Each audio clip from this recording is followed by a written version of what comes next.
शिक्षा के लिए तो ये शो बच्चों के लिए सही है, तो बच्चे ये शो को देखें। फालतू शो बहुत सारे आते हैं, उन शो से तो ये शो बहुत ही ज़्यादा बेटर है, तो इस शो को ज़रूर देखें। बाकी रिव्यू में पॉजिटिव नेगेटिव चीज़ें दोनों रहता है, यानी कि क्रिटिकल बातें रहता है, तो क्रिटिकल रिव्यू जो लोग स्वागत करते हैं वो लोग इस रिव्यू को कंटिन्यू करें। अब दोस्तों रिव्यू को स्टार्ट करते हैं। शो शुरू होता है गणपति जी से और वेद व्यास जी से। ये एक अच्छा अप्रोच है जो कि कुछ शो से लगातार देखने को मिल रहा है, जो कि आगे आने वाले शोज में भी कंटिन्यू रहना चाहिए। वेद व्यास जी गणेश जी को कहानी सुनाने लगते हैं और गणेश जी लिखना चालू कर देते हैं। तो शुरू होता है शो भीमसेन से। भीमसेन को पहले दिखाया गया और मुझे ये देख के अच्छा लगा, क्योंकि भीमसेन एक ऐसा कैरेक्टर है जिसको मैं पसंद करता हूँ। लेकिन अगले ही सीन में जिस तरीके से भीमसेन को दिखाया गया, एक मूर्ख की तरह दिखाया गया, एक अल्प बुद्धि मोटा बुद्धि की तरह दिखाया गया, जो कि देख के मुझे बिल्कुल भी अच्छा नहीं लगा। मुझे डिसअपॉइंटमेंट फील हुआ। हाथी को रस्सी के जरिए सब लोग खींच रहे थे, उस बीच भीमसेन फल खाने के लिए चले जाते हैं, रस्सी को छोड़ देते हैं और एक पेड़ के नीचे फल होता है, वो सारे फल को वो उठा लेते हैं और खाना चालू कर देते हैं। वही तो भीमसेन खाद्य प्रेमी थे, खाना वो पसंद करते थे, लेकिन जब सीरियस कुछ चीज़ चल रहा हो ऐसे वो मजाक नहीं करेंगे। काम ख़त्म होने के बाद हाँ हो सकता है वो खाना खाए, मजाक करे, ये सब हो, लेकिन बीच में ऐसा तो वो नहीं करेंगे। युधिष्ठिर, नकुल, सहदेव और अर्जुन की कैरेक्टर मुझे अच्छा लगा। भीम भी देखने में अच्छा लग रहे हैं। जो कास्टिंग हुआ है वो ज़बरदस्त हुआ है। 5 जो बालक लिया गया है, 5 बालक बहुत ही प्यारा, बहुत ही सुंदर देखने में लग रहे हैं। दुर्योधन को भी इंट्रोड्यूस कराया जाता है और वहाँ पे गौ माता को लेकर एक स्टोरी दिखाया गया कि क्यों गौ माता पूजनीय है, और वो स्टोरी देख के मुझे अच्छा लगा कि गौ माता के ऊपर स्पेशल कुछ एपिसोड बन रहा है और पहला एपिसोड में ही गौ माता को कवर किया गया। ये अच्छा है, लेकिन दुर्योधन को जिस तरीके से कवर किया गया वो अच्छा नहीं था, वो मुझे डिसअपॉइंटमेंट फील हुआ। दुर्योधन एक बाघ के साथ लड़ने के लिए एक गाय को चारा बनाता है और वो साधारण जनता की, गरीबों की गाय को छीन लेता है। मतलब अन्यायी दिखाया गया है, अत्याचारी दिखाया गया है दुर्योधन को। दुर्योधन जनता के प्रति तो अन्यायी नहीं था, अत्याचारी नहीं था, ऐसा महाभारत में मेंशन नहीं है। बात आते हैं शकुनी के ऊपर। शकुनी को हर शो में, आजकल हर शो में बहुत ज़्यादा इम्पोर्टेंस दिया जाने लगा है। अब इस शो में भी शकुनी की बहुत ज़्यादा स्क्रीन टाइम है। तो शकुनी को एक बहुत बड़ा मैनिपुलेटर, बहुत बड़ा एक स्ट्रैटेजिस्ट के रूप में दिखाया जा रहा है। तो ये पता लगाने के लिए शकुनी क्या सच में दुर्योधन को इतना इन्फ्लुएंस करता था, इस चीज़ को पता लगाने के लिए मैं क्रिटिकल एडिशन को फिर से खोला, महाभारत को फिर से रिविजिट किया और चेक किया कि बचपन में कितना शकुनी मैनिपुलेट किया है। पहले मैं बता देता हूँ, मैं दुर्योधन की जन्म से, पांडवों की जन्म से अब मैं हिडिंबा वध तक पहुँच चुका हूँ। ये सब मैं पहले भी पढ़ चुका था, लेकिन अब मैं शकुनी को फोकस में रख के रिविजिट कर रहा हूँ। हिडिंबा वध तक डिटेल्स में जा चुका हूँ और अब तक मुझे शकुनी की सिर्फ 2 श्लोकों में नाम मिला है। शकुनी की नाम मिला है, शकुनी कुछ बोल रहा हो ऐसा भी श्लोकों में नहीं था, इंडिविजुअल श्लोकों कुछ नहीं था। इतना बड़ा मैनिपुलेटर होता तो कुछ तो वेदव्यास जी उसके बारे में मेंशन किए होते, लेकिन ऐसा कुछ नहीं है। सिर्फ दुर्योधन के साथ वो सम्मिलित था ऐसा मेंशन है। तो मेरे हिसाब से शकुनी एक ओवररेटेड विलियन है और इस चक्कर में दुर्योधन की जो कैरेक्टर है वो नीचे दब रहा है, शकुनी के नीचे दब गया है।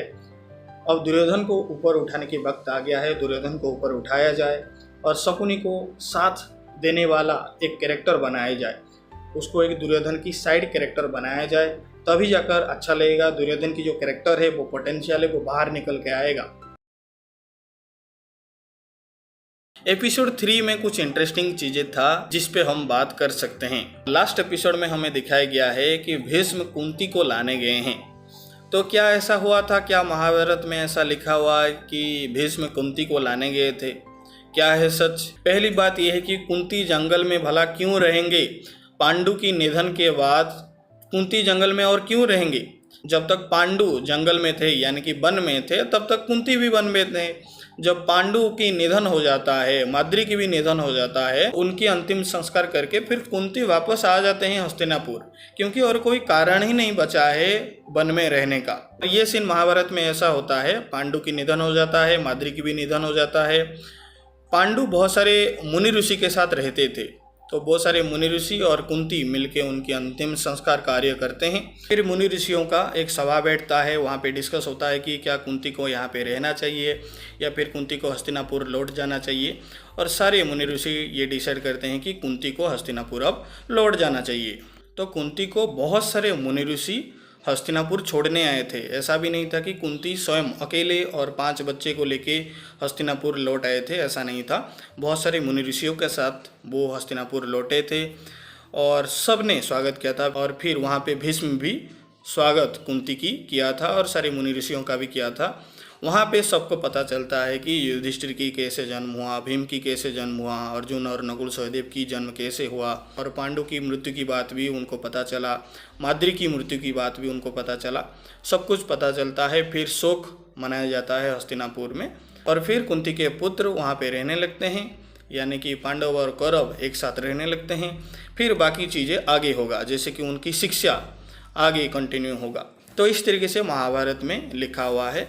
हालांकि सीरियल में जो सीन दिखाया गया है, जिस तरीके से भीष्म और कुंती की कन्वर्सेशन होता है, वो देखने में अच्छा लगा है। ऐसा नहीं कि वो सीन देखने में अच्छा नहीं था, उस सीन को अच्छे से लिखा गया था तो देखने में मज़ा आया।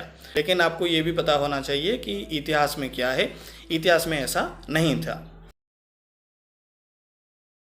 हस्तिनापुर के वीर, उसका 1 हफ्ता पूरा होकर अभी दूसरा हफ्ता पूरा होने वाला है।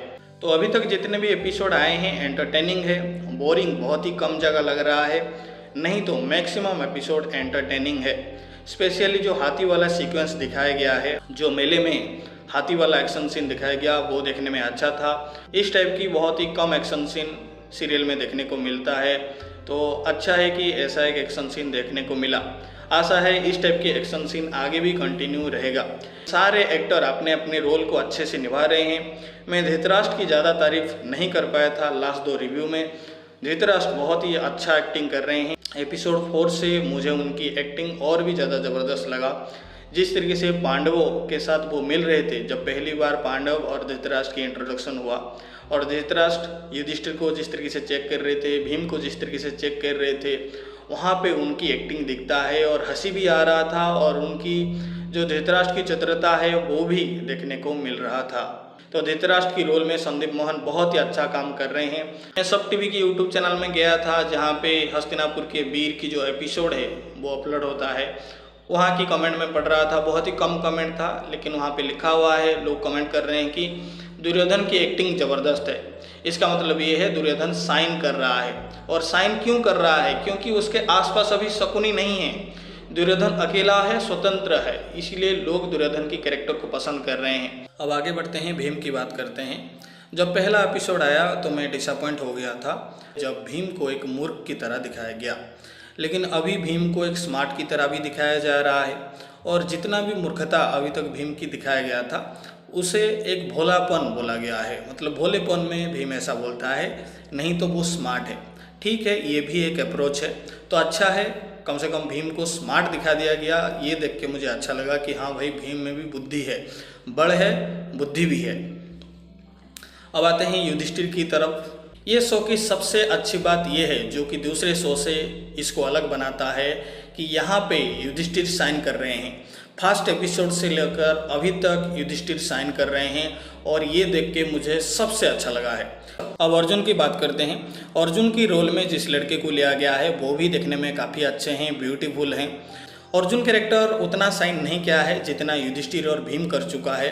नकुल सहदेव भी बहुत अच्छा साइन कर रहे हैं, लेकिन अर्जुन कैरेक्टर अभी भी थोड़ा सा दबा हुआ है। इसका आंसर ये हो सकता है कि क्योंकि अभी तक द्रोणों एंटर नहीं किए हैं, स्टोरी में एंटर नहीं किए हैं।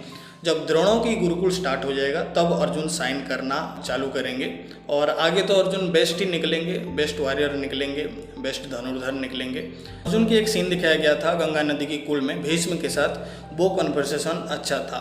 तो अर्जुन को एक स्लो बिल्डअप दिया जा रहा है, जो कि मेरे हिसाब से अच्छी बात है। धीरे धीरे अर्जुन साइन करेंगे और बहुत सारे कैरेक्टर को वो मतलब दबा भी देंगे, तो ये तो होगा ही। तो आगे देखना इंटरेस्टिंग रहेगा कि अर्जुन कैरेक्टर कैसे धीरे धीरे बिल्डअप होता है और आगे बढ़ता है। तो ये हो गया दोस्तों ओवरऑल एक एनालिसिस।